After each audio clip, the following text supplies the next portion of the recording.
ఈ మాత్రం సౌందర్యానికే ఇంత దాసులు అయిపోయావే, ఇంతకన్నా లోకోత్తరమైన సౌందర్యాన్ని చూస్తే ఇంకేమైపోతావో. ఇంతకన్నా సౌందర్యమా?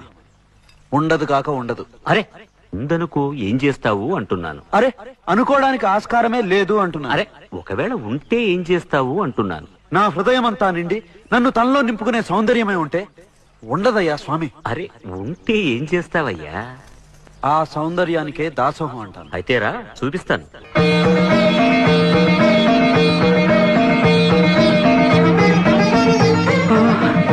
స్వామి, ఈ సాక్షాత్కారం కల కాదు కదా, కల్పన కాదు కదా. ఆపద ముక్కులవాడ నా జన్మ తరించింది, చరితార్థమైంది. ఏడుకొండలవాడ చాలు స్వామి చాలు. నాకు పట్టలేని అలసిపోయేంత ఆనందం కలుగుతుంది.